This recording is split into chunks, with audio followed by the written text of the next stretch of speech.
Morning. I think we've all had enough FUD recently, but I'm going to give you more, so enjoy. There we go. Firstly, this isn't actually intended to spread fear, uncertainty and doubt, just for those of you who don't know what FUD means. It's a term referring to the marketing that's used to sell you very expensive blinky boxes to solve whatever problem they think you need to solve, which mostly do nothing, but some of them work, some don't. Spreading FUD is a great way to sell cybersecurity. It causes massive damage to the industry because people start to dismiss things, people learn helplessness and give up. And then they just spend 6 figures, 7 figures on something with flashy lights and nice interfaces, wash their hands of it and move on. So, I'm not going to spread that, because everything I say here is at least plausible to a reasonable degree.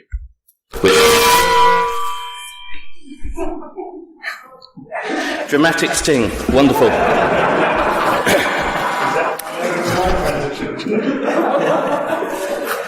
Where was I? Right. Teotwaki, however it's meant to be pronounced, the end of the world as we know it.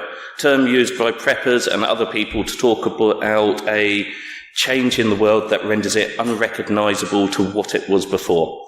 And when selecting the scenarios for this, I had to narrow down the criteria because there were just so many options. So, first of all, everything here is cybersecurity related. It is something which can or has been done by genuine attackers. There is no Hollywood magic, no quantum AI singularity technology involved.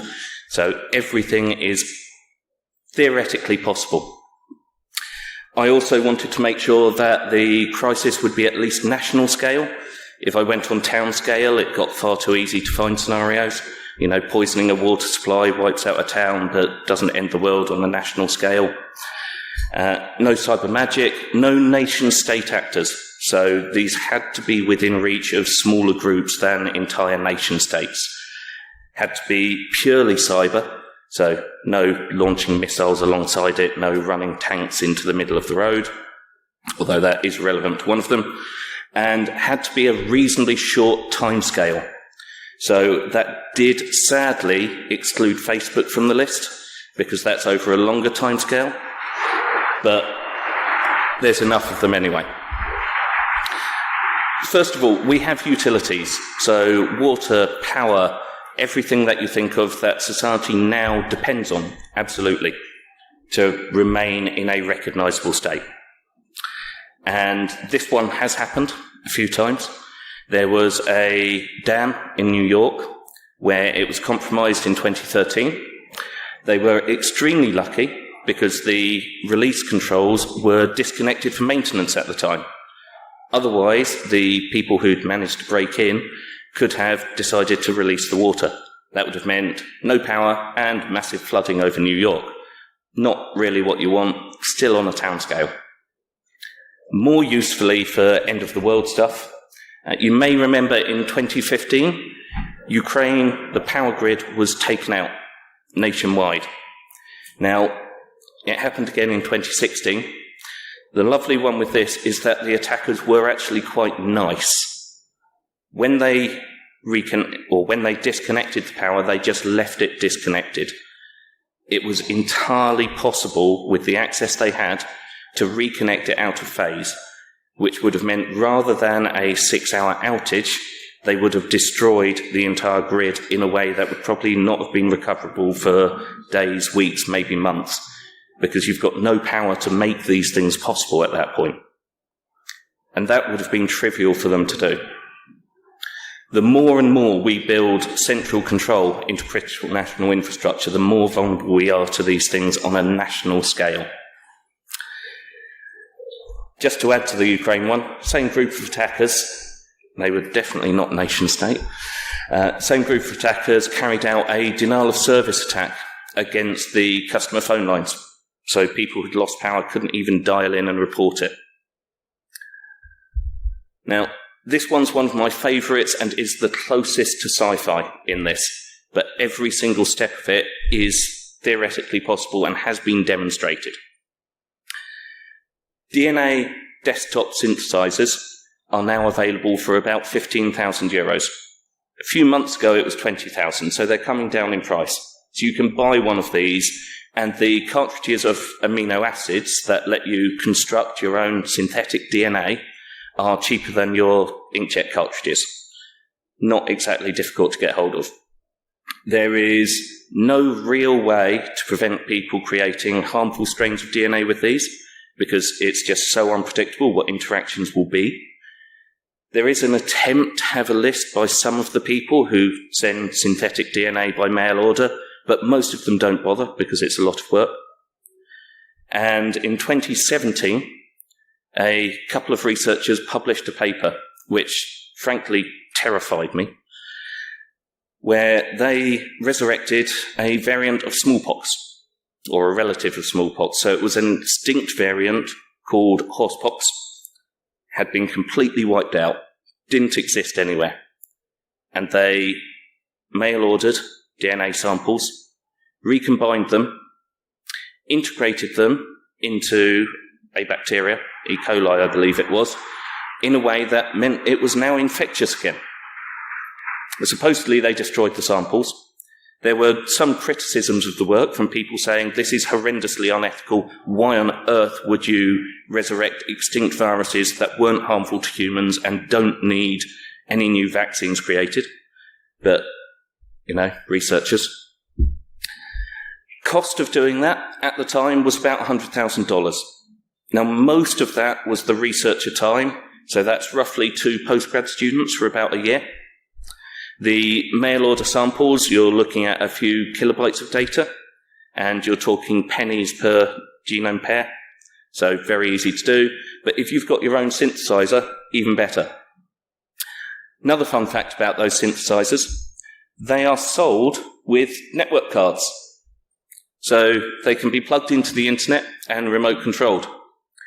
I'm sure no one would ever misuse that in the way that they misused fax machines, printers, 3D printers. No one's ever going to abuse that. These are things that are used to print retroviral treatments for people. So anything that affects that, potentially it could be targeted at one person. That's nasty enough, corrupting someone's retroviral treatment for a condition. But imagine if you made that something infectious. The genes of these things have been sequenced, the codings are known. I've had it on reasonably good authority that the knowledge to do this, to corrupt one of these so that you are injecting someone with a live viral sequence which will then begin to spread and make them infectious, is within the reach of about a second-year biology undergrad in the UK. Other places it may be different. So we aren't talking 7 PhDs, Bruce Banner. This is perfectly plausible to do. Going back to that safe list, there isn't one. You know the whole thing of printers can't print money, supposedly. Well, supposedly there is a list that means you can't order malicious DNA sequences. As I said, most of the people who synthesize it don't use it. You can't encode it into the printers. They just aren't powerful enough to do the analysis you need. There is nothing that can prevent someone from just going in and doing what they want. Hopefully everyone's feeling happy and bright about the future now. Then we have the ecological attacks. Now this was another one I rather liked. Some years ago, a guy called Chris Roberts, who some of you may have heard of, some of you may not have done, discovered that, I think it was John Deere tractors, automated ones with automated planters, had a slight vulnerability issue in that you could change values in the firmware updates that would then be pushed out automatically to all of the tractors connected, which was most of them. And with industrialized farming, that's almost all of the food source in the US at least. The update he demonstrated was that you could slightly reduce the distance between planting of seeds, which sounds annoying but not too bad, until you then connect it to that slight reduction means the seeds cannot grow. They're no longer viable. Industrialised farming has such tight tolerances that things are planted at optimal distances. Any variation in that, particularly reduction, and you have just destroyed grain harvests. Now, in theory, this would probably be spotted within a few days, but by that point, you've missed the planting season, you've wasted your seeds, and you now have famine on a massive, massive scale. You simply cannot import enough food to deal with it, and you have destroyed animal feed and everything else. So again, really positive, happy stuff here. I believe that vulnerability has been fixed. I also believe that SolarWinds have fired the intern who set a bad password, and so we never need to worry about these sorts of things again. So, all right. Enough doom and gloom, enough of that whole fear, uncertainty and doubt. There are genuine problems with our industry which spread out and affect others. And one of the main things is that in those other areas, our industry often doesn't really exist. It wasn't considered at the design and build phase. It wasn't considered when we were constructing power plants in the first place. It wasn't considered when we started plugging everything into networks. Certainly wasn't considered by people making desktop DNA synthesizers perfectly capable of making a more virulent version of COVID, if they so decided. Sorry for saying the C word. And putting network cards in them. Wasn't considered by the universities and medical labs who connect them to their network and publish those interfaces to the internet so that people can work on them remotely, so you can do your research from home.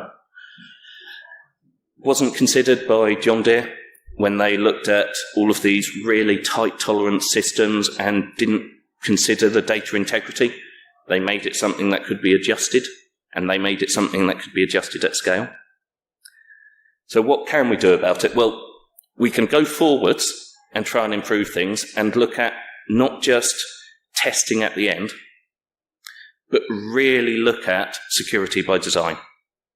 Really consider the threats against systems as we're building them. Not just build them and then say, oh, look, I could destroy the entire grain harvest of the US. That might be a problem.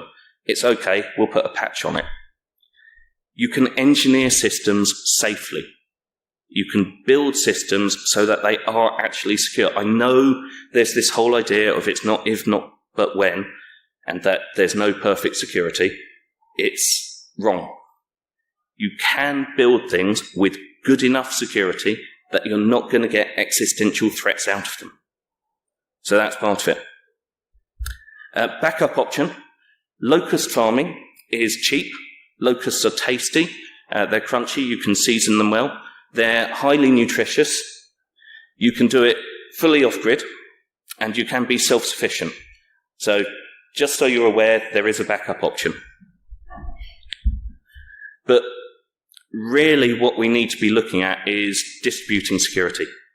Moving from the model of robust systems where we stick everything in one place and say we'll just protect it really good, and instead saying we will build fault-tolerant systems, ones where compromising one node does not cause the entire thing to collapse.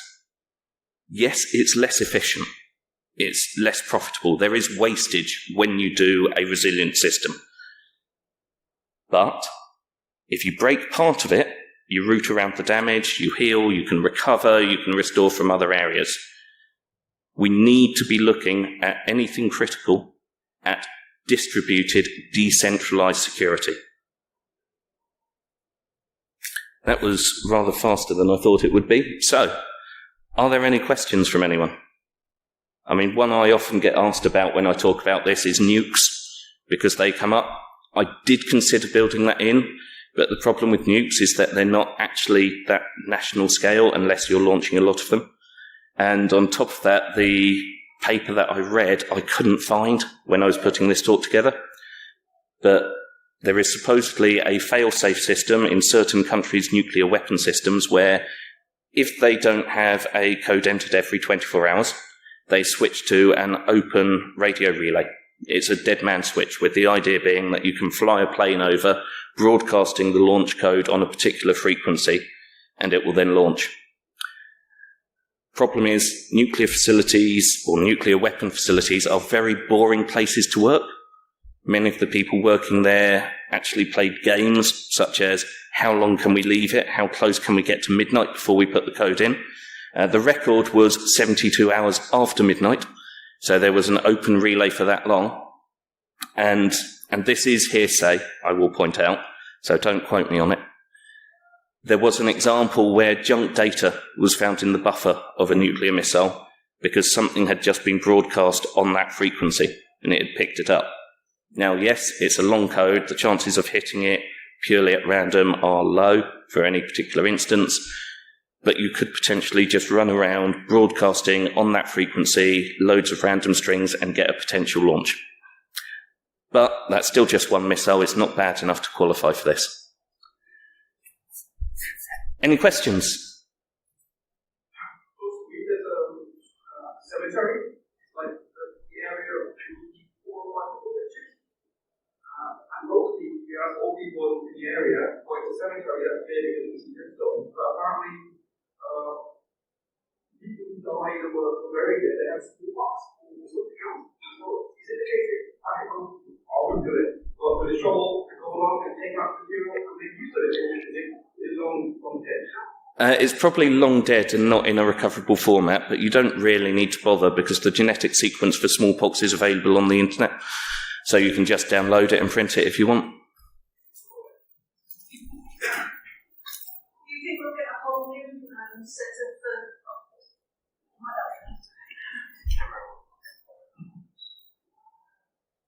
Do you think we'll get a whole new set of vulnerable infrastructure with all the global warming and carbon capture and storage, and that maybe there's a potential that people try and compromise that to either release it or to set our forests alight again or something? Geoengineering systems, I think absolutely. People are going to do the same thing. They're going to build bastions and centralised control. And yeah, absolutely. One of the things that came up while we were on environmental issues when I was asking around and doing the research on this was smart cars. Again, it's just too small. If someone compromised every single smart car system on the planet, you're still looking only at mega deaths, which is bad, but it's not that end of the world as we know it on a national scale. Now, when you've got that smart navigation doing logistics on a much wider scale, yes, but that's sci-fi. You know, that's at least 5 years away.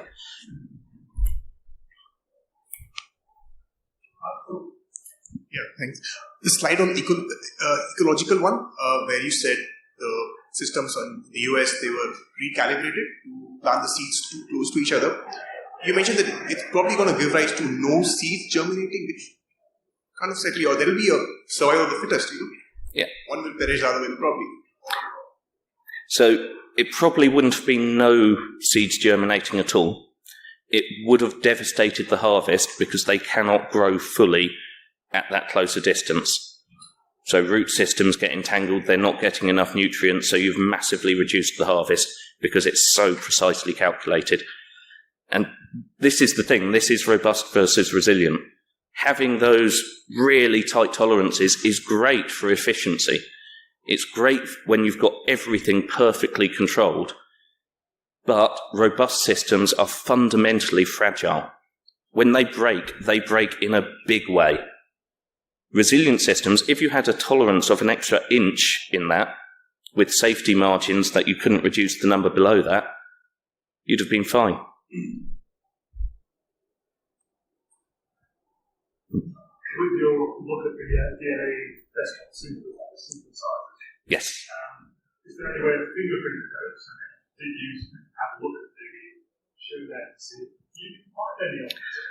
I'm waiting for someone to donate me 15,000 euros. So if anyone wants to, I'm happy to do that. But no, I haven't been able to as yet. I have spoken to a couple of universities to see if they'll let me go and test theirs. So far, they've not been open. But it might happen at some point when I find somewhere where they've got the right crossover between biology and computer science. I'm sure there are ones on Showdown. In fact, I know that there are ones which would be available on Showdown from anecdotal evidence where people have said, yeah, I just log into it from home.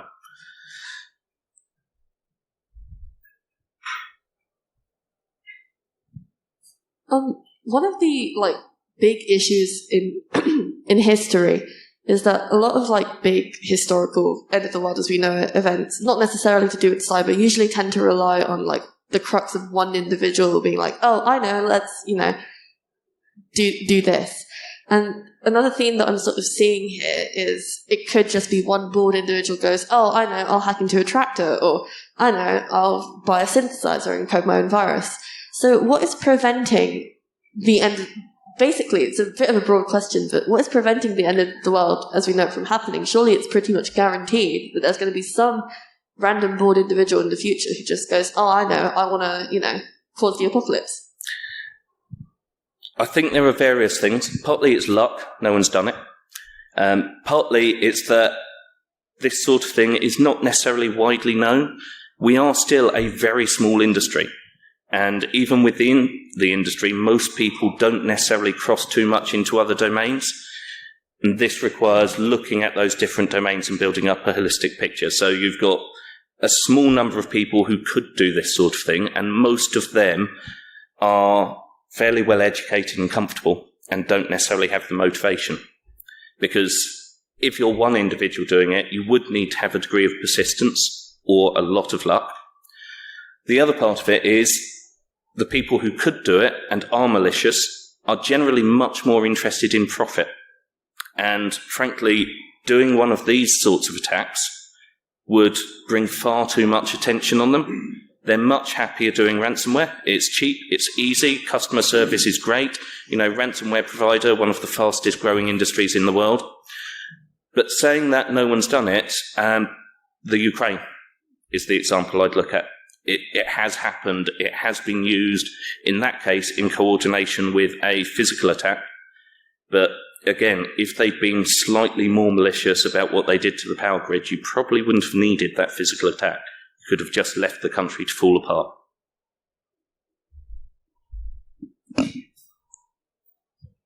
So this is actually kind of building on that question, because in some ways, isn't there an aspect of mutually assured destruction?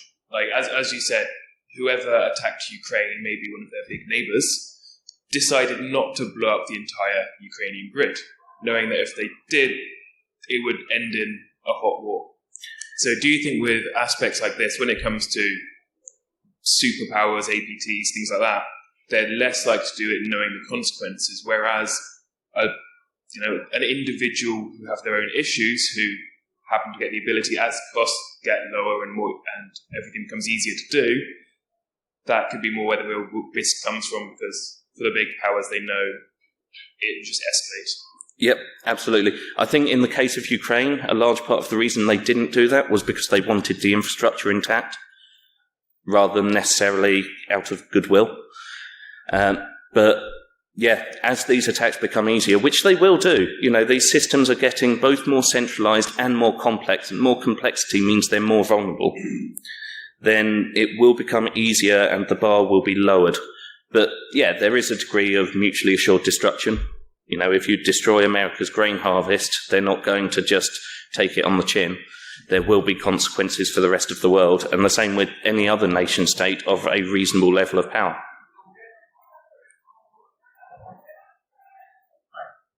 On the Ukrainian stuff, I guess we all guess who the corresponding neighbour was. So they are already in, or have been recently, in a hot war with Ukraine. So I think the distinction between hot and cold war is not a very sharp one. We've got a measured hot response along with a measured covert response, and they tend to run together. What I did wonder was why there was no mention of oil and natural gas infrastructure attacks. We've seen some kinetic attacks, but some fairly spectacular attempts at very destructive cyber attacks on oil and natural gas facilities, particularly in the Middle East, that would have a wide repercussions elsewhere in the world. And as you know, we're pretty short of natural gas infrastructure in the UK, and significant attacks on a rather small number of sites would have quite a serious effect. So the only reason that wasn't mentioned was I was trying to pick the top three. Partly that was which ones I was most interested in, but the other three that were on there were logistics attacks, someone taking down Maersk or another large logistics company for a period of time is going to cause global chaos. The oil and natural gas, so the supply attacks there, absolutely. Again, it was purely because I didn't like it as much as the other three. And economic was the other one, because I'm really curious to see what happens if you destroy the data systems of a national bank.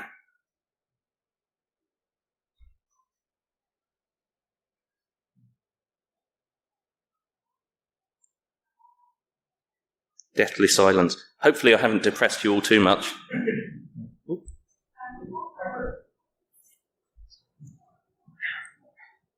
So on the last couple I think you mentioned is the ones you didn't include. Haven't we already found that the world is relatively resilient to them? Because Maersk had a big ransomware attack and they were back to fax machines, but it was all right. Aramco was off. Saudi Aramco was off for a long time and it was bad, but the world continued. A lot of these things, they are pretty impactful. But let's say you did the grain in America. Maybe you get Nebraska, maybe you get Iowa, and that's pretty bad. But America has 3 time zones, so the chance you're going to get, the entire grain harvest in 2 days, it's a large continent. Yep. The systems are more resilient than I think we give them credit for. I think they're resilient at scale, so America's probably a bad example because really it's 50 countries, if we look at it properly. You're unlike, in the same way you'd be unlikely to affect everything across the entirety of Europe. But on an individual country, I do think these are a genuine threat.